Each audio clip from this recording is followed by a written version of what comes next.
set. Collection of objects is called set. So collection of object म्हणजे काय? जर different वस्तू आपण एकत्र आणल्या आणि त्या एकत्र रिप्रेझेंट केल्या तर त्याला म्हणतात सेट. फर्स्ट एक्झाम्पल आहे set of flowers, second set of keys आणि थर्ड एक्झाम्पल आहे सेट ऑफ बुक्स. या तिघं पण एक्झाम्पलमध्ये आपण एक फ्लावर किंवा कीज किंवा बुक्स एकत्र आणलं आणि त्याचं सेट क्रिएट केलं. मॅथमध्ये सेट कसं यूज होतं हे एक्झाम्पल्सने बघू. पहिलं एक्झाम्पल आहे सेट ऑफ कॅपिटल लेटर्स. आता आपण ABCD बघितली आहे तर अल्फाबेट्समध्ये कॅपिटल लेटर्सची स्टार्ट कुठून होते?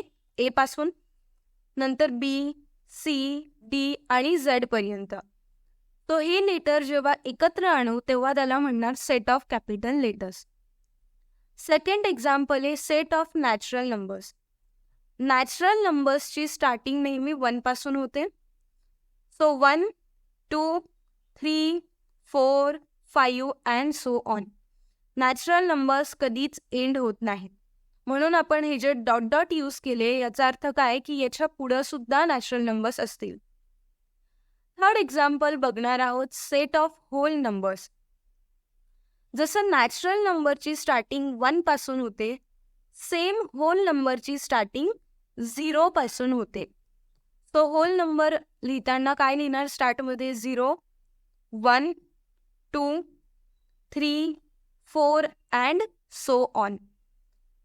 सो हे 3 एक्झाम्पलमध्ये आपण काय बघितलं की कॅपिटल लेटर्स, नॅचरल नंबर्स किंवा होल नंबर्स हे जेव्हा एकत्र आणले त्याचं कलेक्शन क्रिएट केलं तर त्याला आपण काय म्हटलं? सेट. गुड. आता सेट लिहिण्याच्या सुद्धा काही पद्धती असतात. So there are 2 method. So सगळ्यात आधी मेथड आहे लिस्टिंग मेथड और रोस्टर मेथड. लिस्टिंग मेथड किंवा रोस्टर मेथडमध्ये कर्ली ब्रॅकेट्स यूज होतात. हे कसं लिहितात हे याचं एक एक्झाम्पल बघू. एक्झाम्पल आहे set of natural numbers from 1 to 10. So set of natural numbers, natural नंबरची स्टार्टिंग 1 पासून होते आणि नॅचरल नंबर्स 1 पासून तर इनफायनाईट म्हणजे जेवढे चालतील तेवढे असतात, पण आपल्याला 1 to 10 एवढेच नॅचरल नंबर्स लिहायचे आहेत.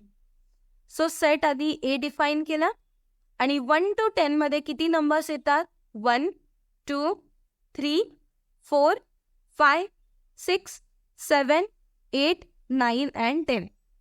हे सगळे नंबर्स लिहून घेतले. सो सगळे नंबर्स कॉमा सेपरेटेड आहेत. करेक्ट? म्हणजे आपल्याला कळतंय की या सेटमध्ये हे 1 to 10 नंबर्स लिहिले.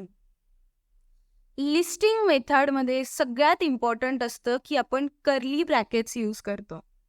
सो कर्ली ब्रॅकेट्स कसे यूज होतील? स्टार्टिंगला एक ब्रॅकेट, त्यानंतर जेवढे नंबर्स लिहिले ते आणि एंडिंगला एक ब्रॅकेट. सो याला म्हणतात ब्रॅकेट ओपन केलं आणि लास्टला ब्रॅकेट क्लोज केलं. So this is how listing method किंवा रोस्टर मेथड यूज होते. सेकंड मेथड आहे रूल मेथड और सेट बिल्डर फॉर्म. सो या सेकंड मेथडमध्ये we write rule in a format. जसं फर्स्ट मेथडमध्ये आपण नंबर्स लिहिले होते कर्ली ब्रॅकेट्समध्ये, सेकंड मेथडमध्ये रूल लिहावा लागतो आणि त्या रूल लिहिण्यासाठी फॉर्मॅट आहे सेट इक्वल टू व्हेरिएबल, एक straight line and variable property. आणि हे आपण जे व्हेरिएबलची प्रॉपर्टी सगळी लिहिणार आहे ती सुद्धा कर्ली ब्रॅकेट्समध्येच पाहिजे. हा फॉर्मॅट लक्षात ठेवा कसा यूज करायचा आहे. हा सिम्पल एक आपण एक्झाम्पल घेऊ आणि त्या एक्झाम्पलने समजून. एक्झाम्पल सेम जो आधीच्या मेथडमध्ये यूज केला तोच आपण इथं बघणार आहोत. Set of natural numbers from 1 to 10.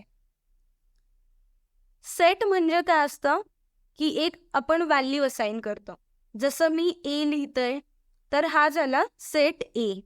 याला एक नाव देऊन देतो आपण. सेम A आपण नाव दिलं इक्वल टू व्हेरिएबल म्हणजे X किंवा Y याला म्हणतात व्हेरिएबल. तुम्ही तुमच्या पद्धतीने कुठलेही नावं देऊ शकतात. मी आता या व्हेरिएबलला नाव देणार आहे X. ही जी स्ट्रेट लाईन आहे ही तसंच लिहिली. याला म्हणतात की हा एक्स व्हेरिएबल आहे आणि हा व्हेरिएबल कसा पाहिजे तर त्याची प्रॉपर्टी आपण इथं लिहितो. एक्स म्हणजे काय? एक व्हेरिएबल. म्हणजे आपण कुठल्या व्हॅल्यूज या सेटमध्ये टाकणार आहोत. कुठल्या व्हॅल्यूज टाकणार आहे? नॅचरल नंबर्सच्या. म्हणून x is natural numbers from 1 to 10. He first method आहे ज्याच्यामध्ये आपण वर्ड लिहितो. सेकंड मेथड आहे ज्याच्यामध्ये आपल्याला रूल्स क्रिएट करायचे असतात. हे दोघं पण मेथड रूल मेथड किंवा सेट बिल्डर फॉर्ममध्येच येतात. फर्स्ट ह्या वेने लिहू शकतो आणि सेकंड मेथड आहे सगळ्यात आधी व्हेरिएबल लिहिणं, त्यानंतर ही स्ट्रेट लाईन खाली लिहिली. आता एक्स इज नॅचरल नंबर म्हणून एक्स बिलॉंग्स टू एन ही फर्स्ट प्रॉपर्टी आली. सो एन हा नॅचरल नंबरला रिप्रेझेंट करतो. गुड. कोण? पण एन कुठं पाहिजे? 1 to 10 मध्येच पाहिजे.